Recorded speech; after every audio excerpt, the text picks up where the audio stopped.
Good morning, everyone, and welcome to the third annual Georgetown University Conference on Asia. I'd like to thank first and foremost the U.S. Institute for Peace for co-sponsoring this conference with us this year and hosting us in this beautiful space. There were a lot of comments on the way in from students from SFS about all the windows and the big spaciousness of the building, and most of them said they were thinking that's what Georgetown University would be like before they showed up. It's really a beautiful, beautiful building. It's hard to compete with a place like this. This conference was also made possible through the generosity of the Build-In Asian Security Studies Fund, created by Georgetown University graduates Philip Build-In, who graduated SFS in 1986, and Patricia Build-In, who graduated from the college in 1985. The fund's purpose is to further the understanding of the role of Asia and of China in particular in the world's security environment. To offer you an official welcome, I would like to introduce first George Lopez, the Vice President of the Academy of International Conflict Management and Peacebuilding at the U.S. Institute of Peace, followed by Thomas Banchoff, the Vice Provost for Global Engagement at Georgetown University. Thank you. George.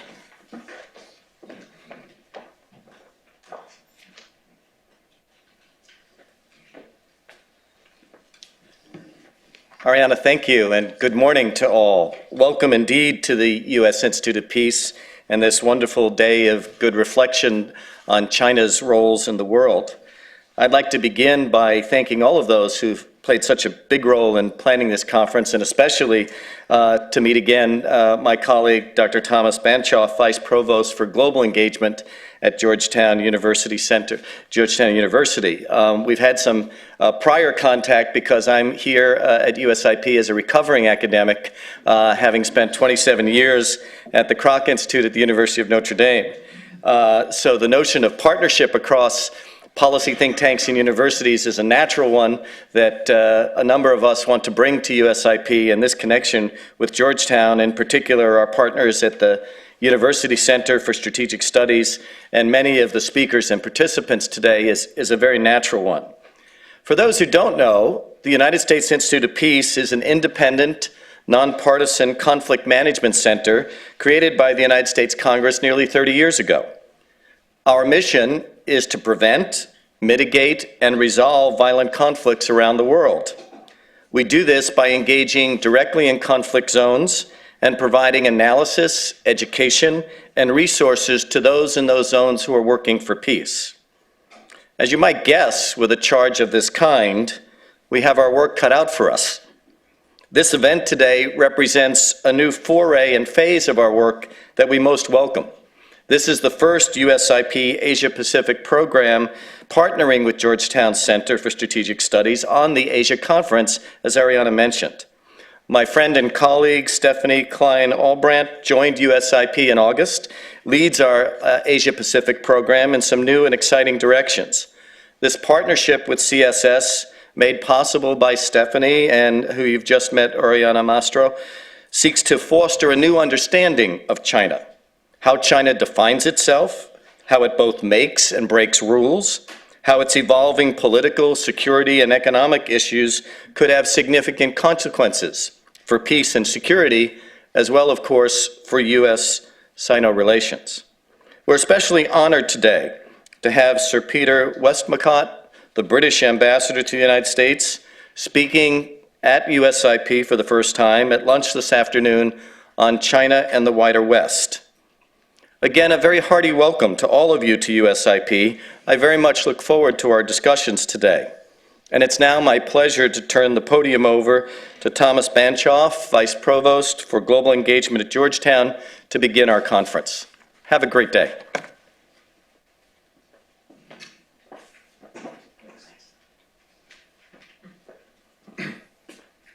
Well, good morning, everybody, and welcome. Thank you, George, for those kind words of welcome on your part, and thank you for inviting us into this beautiful space for what promises to be a wonderful day-long conversation on a critical topic. As was mentioned, I'm a professor at Georgetown. We're trying to rethink what it means to be a global university, and part of that is certainly engaging in partnerships like this with USIP to engage and explore some of the world's most pressing problems, to bring our comparative strengths to bear, to collaborate together. And in that context, I'd also like to congratulate, but also thank Oriana and Stephanie for their tremendous work in organizing today's program, as well as the Philip and Patricia Bilden Asia Securities Studies Fund. This is the third in a great series of conferences made possible by the fund, the first with Chatham House, the second with CSIS, and here we are at USIP, a tremendous series that will continue into the future. I think it's fitting that Georgetown and USIP should collaborate on a venture like this. We're neighbors after all. We're both in the education business, and we are both committed to building a more peaceful world. Now, USIP has it in its title, the idea of peace, but Georgetown has it in its identity as a Jesuit institution that draws on Catholic teaching on social justice, war, and peace.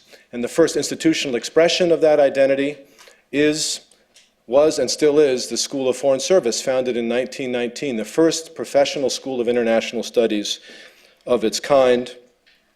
Still a leader in what has become, over the last century, of course, a much more crowded field. And our Center for Strategic Studies is just one of many dynamic programs that have evolved over the past several decades in response to changes, globalization, and the changing meaning of security and peace itself. I'll just mention another couple of programs. This is not an infomercial for Georgetown, but another couple of programs which have also collaborated with USIP over the years, our MA in Conflict Resolution and our Berkeley Center for Religion, Peace, and World Affairs, which I direct. We've worked together on conferences and publications around the issue of women, religion, and peace. Just a final word about what a university in general and a global university can bring to a conversation like this. I think it's really the breadth and depth of our disciplines, the fact that the multiplicity of disciplines and the ability to engage in interdisciplinary work, whether it's combining history, economics, politics, international relations, religion, cultural studies, is embedded in the very structure of a university.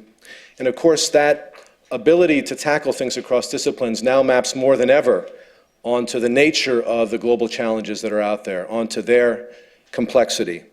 When I was starting off as a political science, studying international relations back in the late 1980s, security was predominantly about US-Soviet relations, the nuclear balance of power, balance of terror. Security studies was part of international relations, which itself was a sub-discipline of political science. There wasn't a lot of interaction with other disciplines. That has changed dramatically. And that complexity, I think, is an invitation to universities to reach out and work with policymakers, work with institutions like USIP in new and creative ways as we are today. In that context, I really commend the structure, the theory behind this conference, if you will, the idea of China's roles, in the plural, in the world. I think the idea of roles gets at complexity in a number of ways, not just the simple sort of military versus economic versus political roles, but the very idea of roles suggests an institutional framework, a framework of national and international institutions with rules and norms within which China, like the United States, is continually repositioning itself. And therefore, this focus across the panels on China as a rule maker, a rule breaker, and a partner is and will be a wonderful way to shed light on China's evolving roles in the world. But it's also a framework that I think is relevant to the United States and other countries as well. As a student of domestic politics and how it shapes international relations, I just have to mention I love the fact that you're starting off with the question in our first panel, how China defines itself. That intersection between domestic politics and international relations, so complex, we feel it every day in this town. It's something that we, as those of us who are based in the United States and who study China, need to always place, I think, at the center or at the beginning of our deliberations about that great country and its role in the world, how China sees itself, how China is coming to see itself, its identity, not only with respect to international institutions, but also its self-identity, its view of itself its history, its politics, its culture, and society. So it looks to be an excellent discussion. Again, I really commend the organizers for putting together such a rich program. And again, Georgetown is delighted to collaborate with USIP in this important venture. So thank you all for being here.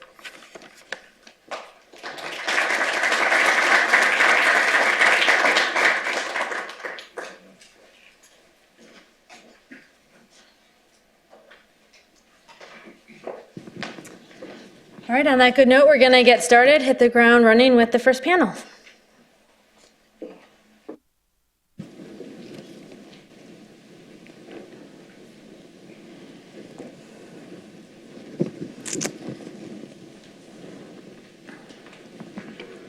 Are you going to speak at the podium? Oh, if you want. Sure. All right, perfect. Great. So this panel, the first panel on how China defines itself, is looking at China's current role and how the Chinese people, the Chinese government might see their place in the region and globally. We have three fantastic panelists today. The first one, Dr. Zheng Wang, is the director of the Center for Peace and Conflict Studies at the School of Diplomacy and International Relations at Seton Hall University and a global fellow at the Woodrow Wilson International Center for Scholars. Dr. Wang has also been a Jennings-Randolph Senior Fellow here at USIP, so welcome back. And I would also like to mention he is an author of a fantastic book on Chinese nationalism entitled Never Forget National Humiliation, Historical Memory in Chinese Politics and Foreign Relations. Our next speaker today is going to be Andrew Scobell. He's a senior political scientist at RAND at the Washington office and an adjunct professor of Asian Studies at Georgetown University School of Foreign Service. He is also the author of one of my favorite books on patterns of Chinese use of force, which I use in all my classes on the topic, entitled China's Use of Military Force Beyond the Great Wall and the Long March. Our last panelist today, Dr. Zhu Feng, he is a professor at the Beida, or Beijing University School of International Studies. He is soon to move on to be the Dean of the Institute of International Studies at Nanjing University coming this August. And I'm sure he will do great things for that school.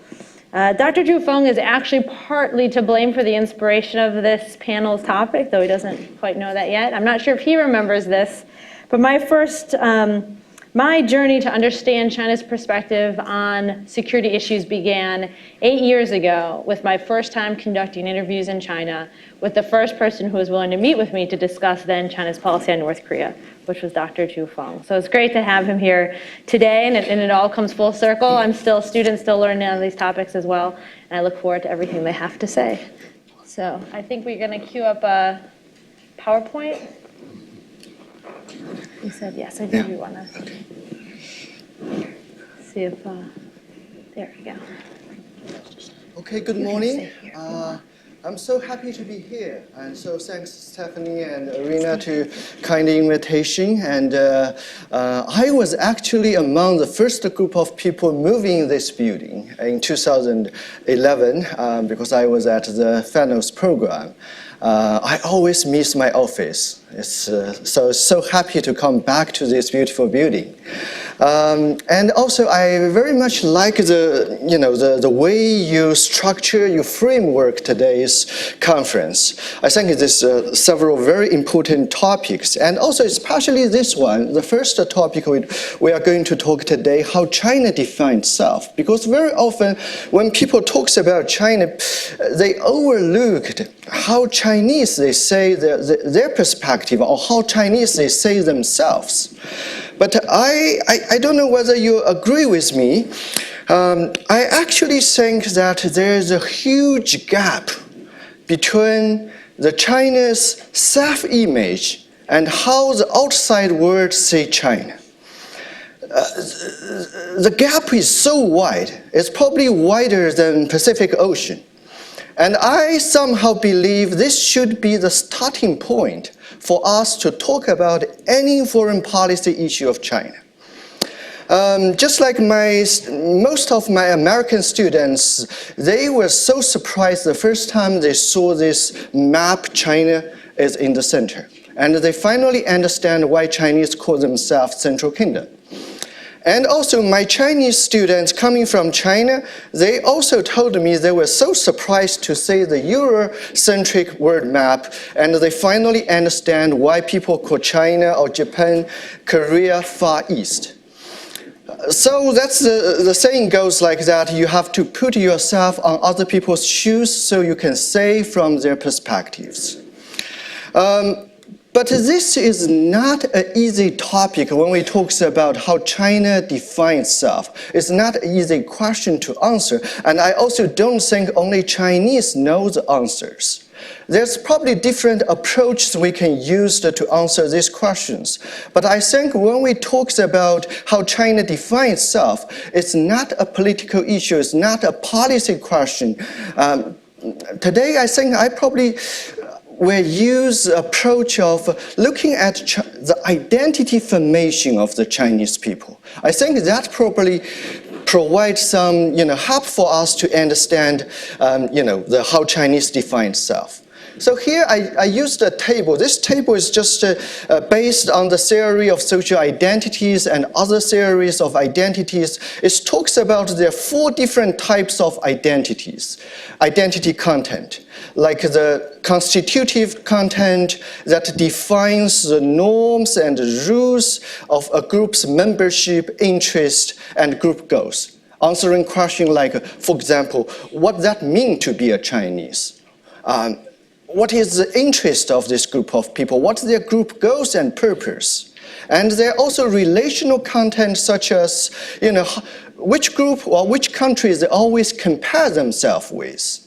And the cognitive content is some of this identity content which has a major influence how they interpret the outside world and how do they understand themselves. And also the social purposes content, like whether they have some socially appropriate roles to perform, they put themselves. So I know I have only 10 or 12 minutes, so I cannot to talk very detailed about all these questions. I think maybe it's helpful if I just use a recent speech of Xi Jinping, the Chinese president. He gave a keynote speech when he visited Belgium, and he gave a speech at the College of Europe. And I think that he provides some answers to the questions I just mentioned, the identity questions about China. He actually made 5 statements how he defines China. If we just look at the titles, it sounds like nothing new. China always saying things like that. China has a time-honored civilization. China goes through many of the traumas and suffering, something like that. But if we look at some of the details, actually, I think this is a very important speech. Actually, a couple of his senior, assistants actually mentioned this speech is kind of like Xi trying to provide a statement of his foreign policy. So I just quickly to go through several points he made in the speech. And I recommend if you could find this speech to read it. For example, when he talks about China has time-honored civilization, he emphasized the national confidence, the patriotism, and he even mentioned that China has been leading in the world for several thousand years. And he used the longest paragraph to talk about China has gone through, many sufferings, traumas, foreign invasions, and he particularly mentioned the memory of foreign invasions and bullying has never been erased from the minds of the Chinese. And he particularly mentioned that China is a socialist country with Chinese characters, and emphasized the uniqueness of China, its political system. And he talks about China is the world's biggest developing country, and he used, some very interesting, very important figures, statistics. For example, he mentioned that there are more than 200 million people are still living under the poverty line. And that is roughly the population of the France, Germany, and the UK combined. And he particularly also to highlight that his job is to conducting reform. And this is his favorite saying is that, reform was forced upon us by problems. And he also saying that China's reform has entered a deep water zone and needs some courage to move forward. I think you agree with me that whenever we have a Chinese official speech, we need some interpretation. It's not only just something from the text. So if I could do some interpretation of his speech, I would probably first say that from his speech, we can identify there's one very important, things we need to know when we're trying to understand the question how China defines itself. That is, which I highlighted here, is a myth-trauma complex. It emphasizing China, has a lot of glories, ancient glories, but also emphasizing China also has humiliations and traumas.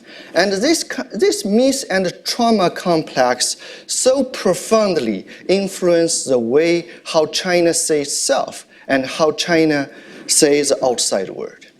And I probably also will say that his speech also, highlighted that is something like he's trying to telling people China is special. We got the history, we got these traumas, and we are the socialist country, we are the biggest developing country, my job is so tough, there is a legitimacy problem for my regime, there is a social crisis, environmental crisis, I have to do reform, you should understand what on my plate, and it's really tough, and give me some time, something like that. And I think he also emphasized one thing if we're trying to interpret it, especially his number 3 statement, that China is a socialist country. I think he's emphasizing if we're using the framework of the identity. For this government, the interest of the party is more important than anything else, than any other national interest. This is kind of like a bottom line. And also emphasizing that China has some basic, what is the Chinese saying that has a basic national condition, that is the population, the social problems, the gaps between the different part of China, the development problems. And so that's the reason we better understand that he talks about the Chinese dream. And particularly using the word, when people ask him, what is Chinese dream? He said that is rejuvenation of the Chinese nation. He used the term rejuvenation, not rise, because I think he's trying to emphasizing China is not rising from nothing. China, that is going back to his first statement, China has time-honored civilization, this chosen glory of China. Okay, so I just quickly, using South China Sea as an example. This is the old map, 1947 map, the South China Sea. This is actually the map made during the Chiang Kai-shek, during the nationalist government. And here I just use page 4 of the grade 8 geography textbook, use the national geography textbook used in China. In this page, you can see there's a full, call-out box. It's point out the northmost, southmost, westmost, eastmost point of China's territory. And they ask the students to use a ruler to measure, for example, from the north post near the border of Russia and to the southmost point, which is James Shore, only 50 miles from Malaysia's beach. And to measure the distance, I use this map just trying to say today when people talk about China's behavior in South China Sea, many people will say China has been very aggressive. But if we understand that China got this kind of perception that this is belong to China, then it's probably better, it's helpful to us to better understand about China's behavior. So if we use South China Sea as an example, we can say actually, in terms of South China Sea and East China Sea, many of the Chinese see themselves as a victim rather than aggressor. And there's a perceived great threats and pressure from the outside. They believe United States and together with Japan, with Philippines, is to contain China. There is a huge conspiracy. There is a master plan behind that. And they also believe China is a country status quo power and is mainly defensive. And very interesting. I just finished the article about South China Sea, and some of the Chinese scholars, they begin to use the term, what they call the ancestral rights, 主权. They believe this is China's ancestral rights, South China Sea and East China Sea. So because of that, they believe, China is far from taking advantage of others, but they are just simply restoring the justice that used to belong to China. So we can say, like I mentioned, that there's a huge gap between how Chinese see themselves and the outside world see China.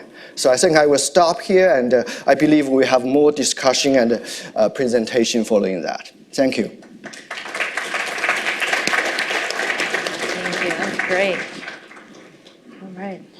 Squeeze out.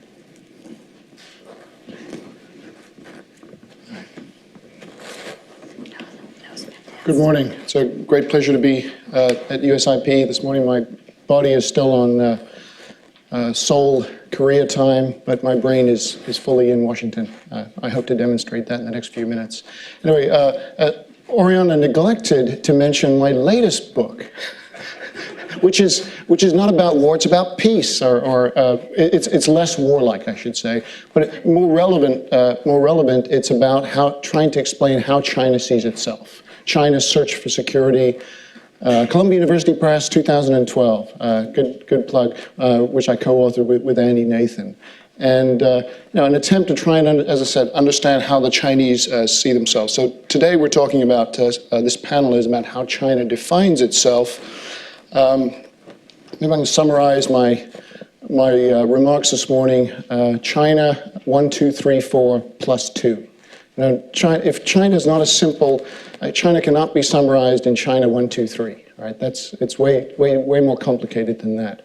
But first, the China 1 refers to the China dream, and I'll just summarize these very, very quickly, and then if anyone, you can either read the book or ask me a question in the Q&A. China 2 refers to the two obsessions that I believe China has. I'm getting some feedback up here. Are you getting any feedback? No? Okay, good. Two obsessions refer to a preoccupation amongst China's Communist Party rulers with domestic stability, internal security. And the second preoccupation or obsession is with the United States. The United States is both an opportunity, poses an opportunity for China in many ways, but also presents what China's leaders see as its greatest threat. You combine those two obsessions, and you get a Beijing that is quite insecure and perhaps even paranoid, and that really influences how China engages with the rest of the world.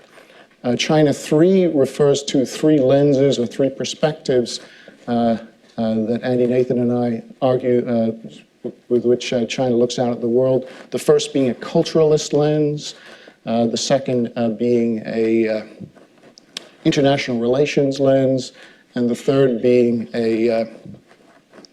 what was the third? an ideological lens. And I won't elaborate on those now, simply to say that those three lenses tend to be mutually reinforcing. So some people may hold one of those, some others may hold more than one, but the point is those three lenses tend to be mutually reinforcing, and through those lenses, China looks out and sees a world that is quite threatening and challenging. And yet, China has embraced the outside engagement with the outside world, reform and opening, notwithstanding the trepidation, considerable trepidation in doing so. China 4 refers to the four rings of insecurity with which China looks out at the world. The first being domestic. So national security for China's leaders begins in the street outside the policymaker's window. They're concerned about that. The second ring being China's immediate periphery. And the third ring being the Asia-Pacific region, and the fourth being the big wide world beyond China's own neighborhood. So fundamentally, China looks from the outside, from the inside out.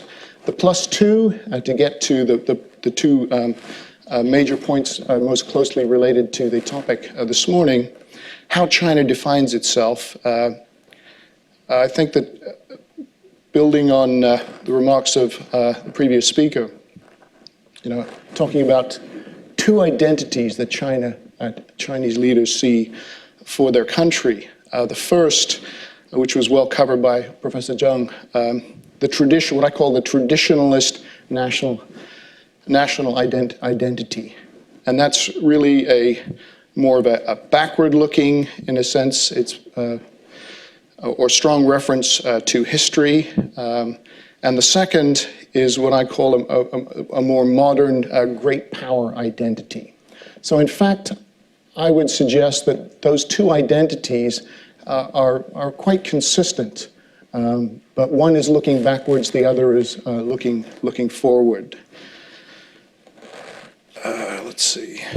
So the traditionalist national identity is really emphasizes strong cultural distinctiveness that China has, and that was again referred to by the previous speaker very well.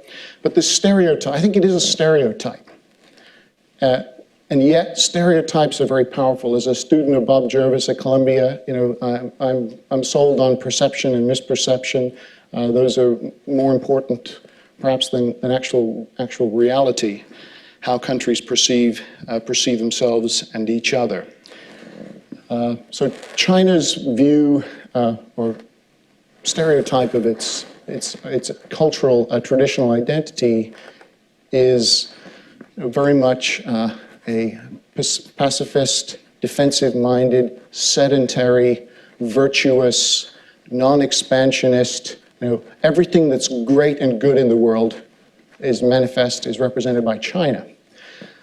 The point I want to make here is also, even though that's a very powerful, enduring identity, it tends to be defined on a quite almost daily basis with reference to the other. What is the other? The other tends to be the West, epitomized by the United States. So everything that China is not, that's kind of the United States. The US is expansionist, has a sort of a selfish, militaristic, maritime culture. And so this is the way China seeks to define itself, but it also influences how they see the United States with, I think, quite predictable results, that the perception that many of the things that the U.S. is trying to do, that the U.S. sees as well-intentioned, China sees quite differently. The second, and a good example for all the China specialists in the room and know this, but a good example of China, what I see as China's backward-looking dimension of this identity is, how do Chinese refer to their own country? They don't talk about the motherland. They don't talk about the fatherland. They talk about zuguo, right? It's ancestor land. So, if it's ancestral territory, it all goes to, it all makes sense from a Chinese perspective. So this more modern other identity, what I've called a modern great power relationship, or I'm sorry, great power identity. We hear a lot of talk these days about a new type of major country or new type of great power relationship. Of course, this presumes that China is a great power, and I don't think there's much doubt that China is certainly, in the 21st century, a great power. And what are the contours or dimensions of this? I'll just outline a couple. China or the People's Republic of China has for many years now insisted that China stands firm on principles. And, from the 5 principles of peaceful coexistence, et cetera, et cetera. But increasingly in the last few decades, China has also referred to interests. That's not a dirty word, because interest is more of a selfish context, and Chinese don't like to think of themselves as selfish either as individual people or as a country. But I think this is an evolution, it suggests a significant evolution in Chinese thinking as a great power. They're increasingly thinking as a great power, and great powers have interests, and not just national interests, but core interests or vital interests. And so and these are espoused and articulated on a frequent basis these days, emphasizing Chinese thinking of itself China thinking of itself as a great power increasingly. Another dimension, what Andy, Nathan, and I conclude in our book is that China may have a global presence, and it may have global interests, but fundamentally China is still a regional power. So, meaning that most of its attention and influence is exercised in its own neighborhood. Of course, we know that China is involved all around the world. Thank you. And so, but still fundamentally, and you think of look at how it defines its core interests. I think they're fundamentally internal and regional. You contrast that with the United States. We define our vital interests globally, and China notices that and is concerned by that. A couple of other points to make about this great power, emerging great power identity that China has. Chinese not only talk about hard power these days, but they also talk about soft power.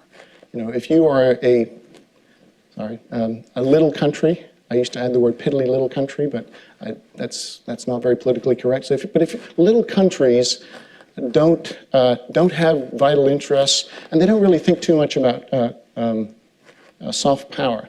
When you become a great power, you start to think in terms of not just hard power, but the soft power or influence that you have. And so it's quite clear that Chinese leaders have been paying increasing attention to Chinese soft power all over the world, and in many ways trying to compete with the considerable soft power of other countries, notably the United States. Another dimension of China's more modern great power identity is that Chinese diplomacy and strategic efforts are not just bilateral anymore, even though that's China prefers, I think, bilateral to operate bilaterally if possible. But also, China now has conditionally embraced multilateralism. So China is very active in a whole realm of multilateral fora, including the United Nations and other regional, other organizations. And indeed, China has also established its own multilateral entities. The Shanghai Cooperation Organization is a significant example. Another that has has had a rockier time of it, the six-party talks on North Korea. They're currently in extended hiatus, yet China has been actively trying to restart this to serve as a framework, not just to deal with North Korea, but to involve and coordinate and even manage perhaps other relevant, other interested countries, concerned countries. So one last point to make, and then I'll stop. Another thing, China has a distinctive approach, I think, to great power its great power identity and relations. One thing China does not do is alliances. They insist that this is sort of a manifestation of Cold War thinking, the kind of thing that the United States does, that China doesn't do that. What China does is strategic partnerships. So it's a different way of thinking about relations between China and even countries that it's quite close to. I'll stop there. Thank you.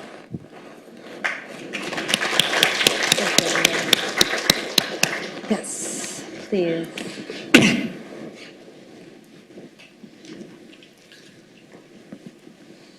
First of all, let me extend my thanks to organizers. It's truly my great honor.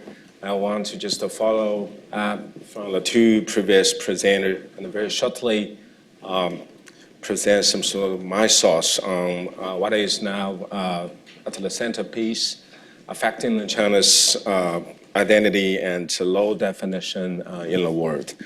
First of all, I think definition of the China's role in the world has been long-term paradox for my country. As two presenters also very powerfully demonstrate, such I think grappling started from the Opium War, dated back to 1840. I think at that time the China collapsed from some sort of help, at least Asia. So China got very, very victimized and marginalized. So I think up to in 1949, that kind of psyche, of course, was dominant, one for the most of Chinese. Then it's also decides some sort of, justification of extremist revolutionary thoughts, which finally just prevail in China. So then some sort of Chinese elites, one after another, just getting very, very extremist. So they resort to the Marxism as some sort of a remedy for China's, marginalization and victimization.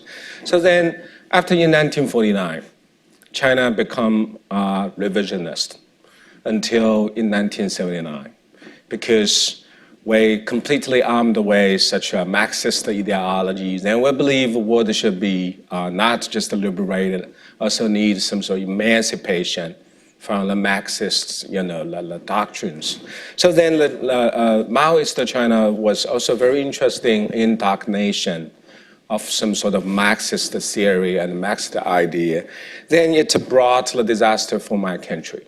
So as Andy very powerfully pointed, so after in 1979, when China embarked on reform OpenNet, it's also a bigger journey. My country was back to the anomaly, back to the national interest driven, rather than ideological driven. So I think those from in 1979 over to, present, then we will see a leading factor affecting the Chinese view is we need came after greatly the Chinese national interest, where also some sort of respectful member of international community. So the definition of China's role in the world could be very vividly and explicitly characterized as integrationist. So we are integrating into the world. We leave behind a lot of communist ideology. Despite China's some sort of official slogan of building a socialist country with Chinese character, but I have to say today China is more like a capitalist system rather than a socialist system. So adequately elaborating of nine country is capitalist system with Chinese characters. But of course, a couple of things remain, haven't just been completely gone. For example, one-party rule, socialist ideology, even just how say some sort of superficial, the incarnation into the Chinese political system, but such an official ideology remain very obsolete. Then it's also existential. So then even the China dramatically and greatly integrated into the world system, then the grappling with the China's definition of law in the world continues. First is, for example, how China could identify ourselves in the broader context of the world community. Traditionally, we see there is a separation between the West and non-West. Now, it's a still factor dividing the Chinese. We belong to the West? No. We suffer a lot of some sort of political bias from the West because China's socialist system usually perceived as some sort of bad one. So until the China could be very successfully democratizing ourselves, I don't think such a sense of affinity also well built up between China and the US, China and the West. So eventually China has no such identity to belonging to the West. Then we have to still sitting on the camps of a non-West. But now China is bigger. So another, I think, the factor also just emerged and getting the China's definition of a role unbelievably complicated. Now, I mean, what's some sort of destination of the China's future's journey for our national and power rise? So if China could be getting powerful enough, then we will win the full hagger from the West, then we could be part of the West. If China's political system persistently will not just match up the China's growing influence, then China will continue to be victimized and marginalized. So such a discrepancy remains there. On the other hand, we also see another very important factor now is leading to some sort of growing controversy in the definition of Chinese role. I mean, the ambiguous between some sort of China's greater power status and its some sort of a fraud approach in the world stage. Now, a lot of Chinese believe China now is back to the great. We should win the respect. But if we will look at China's foreign relations, the mess, unbelievably, just magnified and leave China at a very awkward position. For example, South China Sea, East China Sea. So then it also allows us some sort of a growing resistance from the Chinese, some sort of their in-depth or heart on how continue such an integrationist approach. For example, someone is very skeptical, US is conspiring to take China down. Now it's Japan's turn to not just counterbalance China, also to like to hurt China. Then some people just very, very badly dreaming future's power stress will unbelievably intensified. So future's China, whatever the law could be defined, then China have to prepare to break away by resorting to great power politics. So then I see, yes, since the reform opened up, 35 years passed, but China's some sort of, we say, controversy over the role definition in the world deepened and broadened. But in the policy, I think the level, I also see China's approach to the world community and to the world politics persistently, continues or going forward. For example, China's international role usually just a little bit switch between the two kind of such expectation of a role. One is competitor. Of course, we are competitive. On the other hand, we're a cooperator. So then it's also very fundamentally just to project some sort of China's image internationally, in international stage. Then it's also house the main parts of China's understanding of a role in the world. So it's very interesting combination of competitor and a cooperator. But the key question here is, to what extent China will feel comfortable resting ourselves on competitor or cooperator, or in what way such a some sort of two-part role could be very inherently just correlated in the Chinese approach.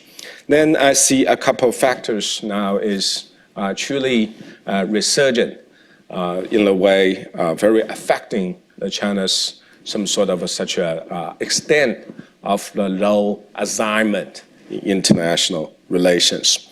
First is, I think, China's such a sense of political insecurity and ensuing international recognition.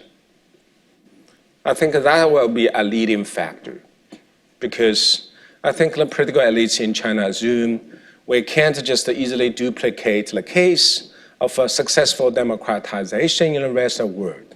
China's historical peculiarity will decide and drive the China's methodology for democratization.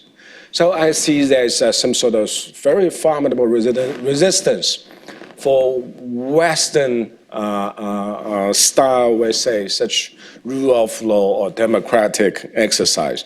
So then,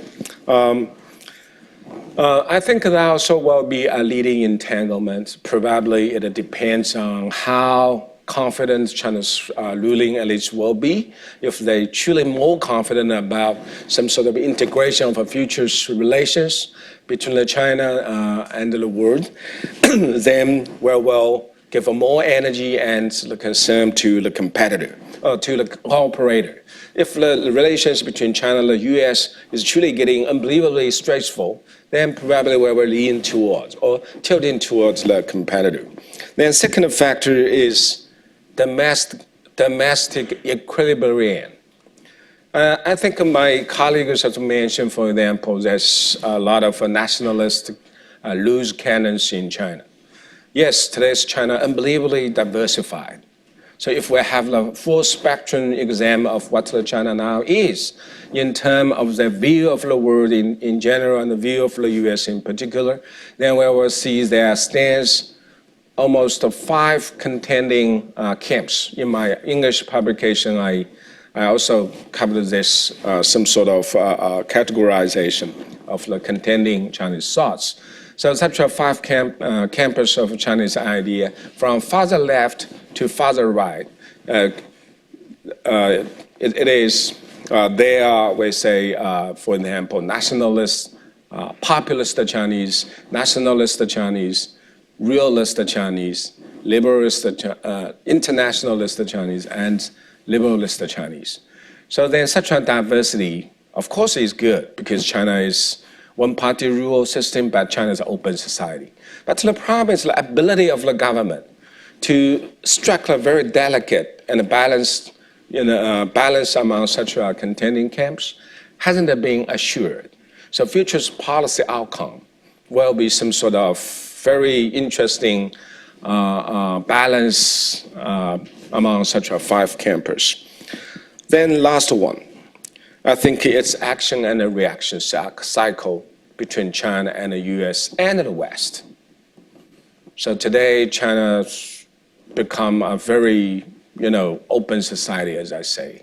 So then there are a lot of such a penetration. No Chinese elites, no matter who he is, how strong he is, then no one can manipulate the Chinese ideology and the Chinese thoughts. So then such an action-reaction circle usually will just offer a lot of consequential input to the Chinese policy reaction, and probably will be more influential to lead the Chinese views on how we could just react to the world into some sort of uncertainty. So that process will be very interesting. Okay, my conclusion is this. If we look at today's China's definition of role in the past 170 years, it really projects some sort of completely new game and a new outcome. So today's China is confident, somehow we're comfortable, but the problem is the key variable remain unresolved. That means China's rise will be mainly for some sort of re-emergence of a great power status, or we can some sort of very tactically and smartly readapt ourselves to the new reality in the 21st century. That means the leaders should pay more attention to the people's better off. That kind of thing hasn't been answered explicitly. Let me stop here. Thank you. Well, thank you to all the panelists for their insightful and concise remarks. I'm sure they have sparked a great deal of discussion. So at this point, we are going to turn to the audience for questions. If you do have a question, we have, I guess, where people are bringing mics down, so just raise your hand, a mic will come your way. Please feel free. You're going to introduce yourself when you get the microphone. People usually forget that part, but don't worry, I'll remind you. Say who you are, your question, and make that as concise as the panelists' remarks were. So this gentleman up front. Thank you very much. I'm Harley Balzer. I'm a professor at Georgetown in the Government Department, the School of Foreign Service, and the History Department. Also a former Zheng Randolph Fellow, so it's nice to be back here. My question is about Xi Jinping's first trip abroad, which was to Moscow. And in many countries, that's a real indication of priority and orientation. I'm wondering if that's the case with China, and if it is, Professor Wang talked about China being a status quo power. In 2008, Russia raised questions about that. The last 3 or 4 months have shown very definitely that Russia is not a status quo power at all, and has been opening Pandora's boxes, so I'd love to hear some comment about that and China's role. You want to go ahead? Okay. Xi Jinping's first trip was to Russia, and somehow we can say that there's a more closer relationship between China and Russia since Xi Jinping came into power. And somehow that we just talked, before the session's beginning, we talked about the Ukraine crisis. The current Ukraine crisis somehow is even pushing, I think, China and Russia get even more closer. And there's a common interest between the two countries. And also, I think, going back to this question about China's role in the world, and we talked about the huge perception gaps between the outside world, to China and also to Russia. We can say a lot of similarities. The way Chinese see themselves, the way Russians see themselves, and their understanding, their interpretation about the U.S. policy. So here is really, I think, is a big question is that I think is two parts of it. Is whether, there's a possibility that Xi Jinping and Putin will kind of misinterpret the U.S. foreign policy.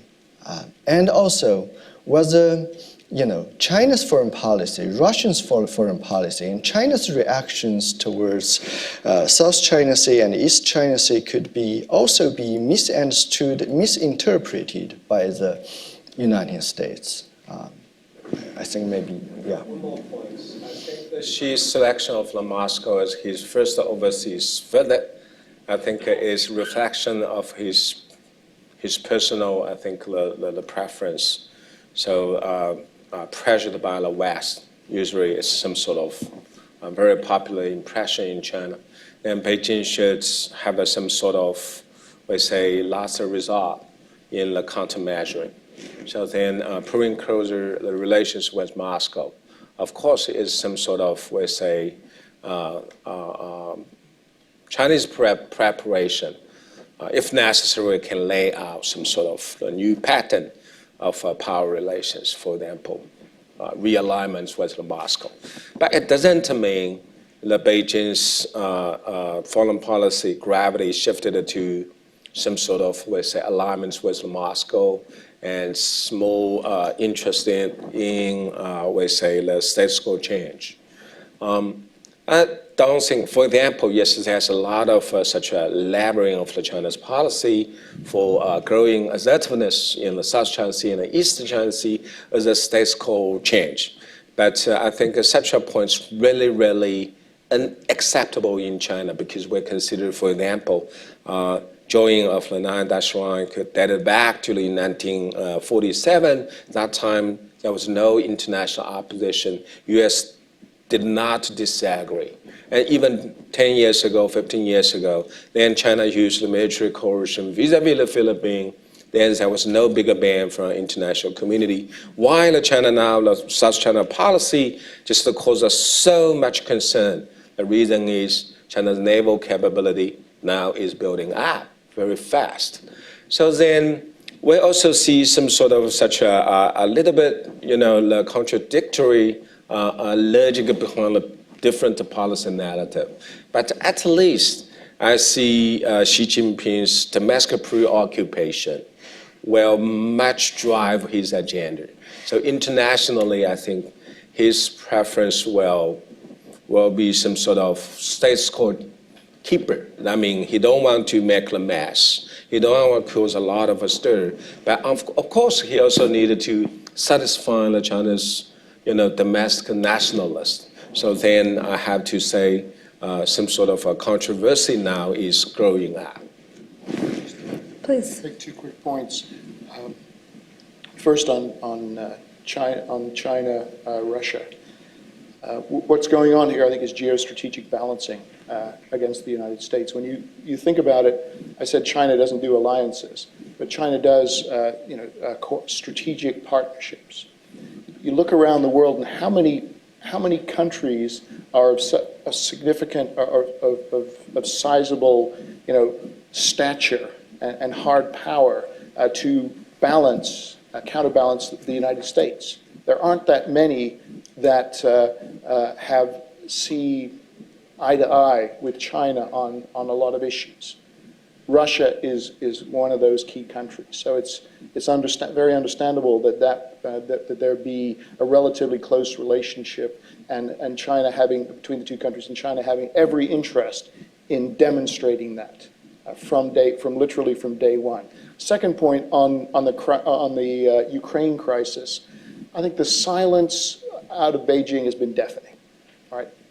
On the one hand, they don't want to cross their Russian friends. On the other hand, they don't want to be seen as endorsing Russian behavior, because if China is seen to endorse it, then does that mean that China will engage in the same kind of behavior? All right, next questions. Robert, go ahead. Hi, Robert Daly with the Wilson Center. Thank you for an excellent panel. I thought all three presentations were very valuable. I wanted to address a question first to Zheng Wang with reference to Xi Jinping's speech. And you said that he pointed out that China had for many centuries led the world technologically, economically, et cetera. And of course, this is central to the resurgence story in China, that China is now reclaiming its birthright, its once and future glory. So what words did he use for led the world? Because in English, there's a very telling confusion.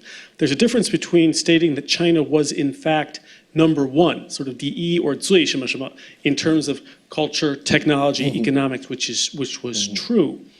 But it was in no wise true that China led in terms of dialing the world towards something or inspired it. And the confusion occurs readily in English, and it can occur in Chinese depending on how he describes it, to create a myth that China was not only number one in terms of achievements, but in fact led something called the world in the past, which seems to be untrue. And how that's confused or not could have implications for how China sees its resurgence. Thank you. I believe the word, Chinese word he's using was 领先. 领先. China has been 领先 for thousands of years. It's quite a bold statement. And we talked about the Chinese CCP's documentation. We know that Xi Jinping's speech, there's a major difference. If we're trying to do some content analysis of his speech with Hu Jintao's, you can find a big difference that his speeches, his talking is more straightforward. And some of his saying, for example, his trip to Europe, I think a couple of his statements caused controversy. Like in France, he mentioned about China used to be a lion and now it's wake up. But China is a very friendly lion. I think there's a lot of discussion about that friendly, peaceful, gentle lion. So that caused a lot of discussion about, whether it's possible. But I think one of the reasons I use his speech is that he actually, I read some reports about that. When he drafted this speech, that he didn't like he doesn't like the Hu Jintao. Hu Jintao's speech is, it's more kind of boring. You won't find anything special. But he put a lot of his personal, I read some reports saying that he even drafted some speech by himself, or he gave some very detailed instructions to the assistants to draft this speech. So for that reason, maybe his speech is more useful for us to trying to understand his policy compared with Hu Jintao. Other questions? Go ahead, sir. In the middle there. Right up. There we go. It's coming from there. Hi, Joe Bosco, formerly with the Defense Department. Those are really superb presentations.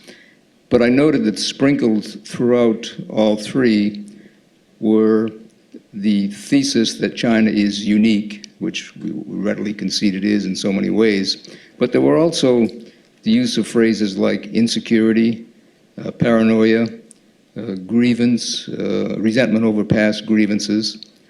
Those are characteristics that have not been unique in modern history, and we saw the consequences in the last century. And today we see those kinds of qualities being manifested in places like North Korea and Putin's Russia. So I wonder if you could comment on the implications for China's vision of the future, given its perception of the past. Thank you. So, go ahead. I like your question. I think it's also some sort of reading point occurring to China for according to the Chinese, for they to think through. For example, so first of all, I think the Chinese view of the world is also unique for two folds. One is when rising at the shadow of Anglo sphere. It's Professor Hugh White's definition. I mean, the China's rise completely overshadowed by not just the U.S. preponderance, also Western supremacy. So that kind of reality is really a very alarming reminder for Chinese. So then you say, yes, why there's an we say change of the Chinese view of the world, its grievance, its uniqueness, of its some sort of pride. The reality is, if you look at the past 400 years, such a non-West power rise just happened 2 times. One is Japan, defeated it all. Now it's China. So this psychology is lingering and thicker, is there. The second, I think, just I say, China hasn't get through domestic transformation. So my view that the Chinese leader, one after another, should always keep themselves, get stuck in how the Chinese people's behalf could be adequately and properly addressed. That's a leading priority, rather than just how say, lingering for some sort of international status and what kind of a rank we could just finish in the world. That would be very misleading. So then there's also some sort of another domestic tangle. What kind of things will really, really add to the China national pride? It's some sort of great power status, or it's China's finished the domestic transformation and a full embrace of China's some sort of a democratic, such a components in the world community. I think such a struggle hasn't been just ended up with some sort of a proper, conclusion. So then, in the coming days, the China's response, very primary to the world affairs, will be still very, very contradictory. For example, we'd like to pull closer with Moscow for some sort of counterbalance-based such relations. Then North Korea's bad guy, but I have to say most of Chinese see there's no desirability we can hand-kill the North Korea, because North Korea's there probably is some sort of a way leveraging China's influence in the region. So, for example, I'm a very internationalized scholar, so I have a lot of international exposure, but most of the challenging things, most of the Chinese, they're probably very pro-kill, very Chinese, and then very pathetic. So it's hard to just have some sort of a very decisive movement of the Chinese over to some sort of such a positive, the conceptualization of our role in the world. It's a very good question, and I would think the key implication of China's deep sense of insecurity and powerful sense of its own identity is a difficulty in putting itself in someone else's shoes, understanding another perspective. It's all about explaining a lot of this, and of course our panel is about explaining how China sees itself, explaining to the world how to, the world needs to understand China. Well, of course, China needs to understand the world. And I think that certainly it's gone a long way in that regard. But I think there's what's needed is to put itself in someone else's shoes. There's a lot of discussion about the security dilemma. To me, the security dilemma, the fundamental underlying problem leading to the security dilemma is what I call an empathy deficit. Right? If you don't understand, if you can't put yourself in the shoes of your neighbors, your potential adversary, even your friends, then that's very limiting. And I think that's the challenge, the real challenge for China to up its game, so to speak, is to really start to understand how other countries see China, and why there's some skepticism that people wonder whether this peaceful rise, question the peaceful rise given some of China's activities, especially in the maritime realm. Just quickly, I think when we talk about China's current policy and China's future orientation, we need to understand China's identity, because identity determines national interest and national interest determine foreign policy. So that's the reason we're emphasizing, like in my presentation, I'm emphasizing that what you mentioned about historical grievance, or like I use the term the trauma means complex, played such an important role, because this complex is indeed a kind of like a raw material constructing China's national identity. So, and also influence the way they understand the outside world. So that's the reason I use the example of the South China Sea. It sounds like Professor Zhu mentioned about the contradictions, that when the entire outside world somehow believe China's behavior is aggressive, but inside China, many of the people, they criticize government being soft. And I think this is a very good example to say, the power of nationalism in China. When the government's behavior being evaluated by the whole world as aggressive, his own people still criticize its own government being soft, not tough enough in the South China Sea. And it's also like the reason I use the geography textbook.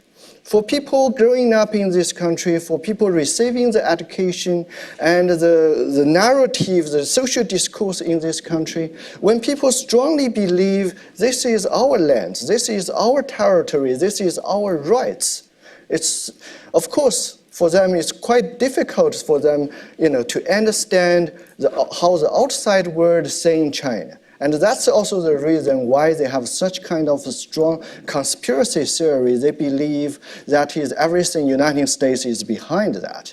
And that's also the reason they believe China is a weak team, because China is one country dealing with the whole, group of the country united, put together, Japan, Philippines, to make trouble to China. And also because they believe this is China's territory, so they believe that China's resources being stolen by the other countries, China's territory, China's islands, rocks being occupied by the other countries. So that's probably the reason that, this kind of weak team identity they have. Well, thank you for that. Unfortunately, our time has come to an end. It seems to me that U.S.-China relations can be aptly characterized by the metaphor of a marriage. And I often wonder, at what stage of the marriage are we in? Are we in the beginning stage in which you have fights and tensions, but both sides, the main argument is, I just didn't know that you were going to see it that way? Or are we at the later stage in which perhaps you know how the other side sees it, but you just don't care? I hope, and I think everyone on this panel, we've held this panel with the hope that we're currently in the situation of the former and not of the latter. So at that note, I'd like to thank all the panelists for the great remarks. We're going to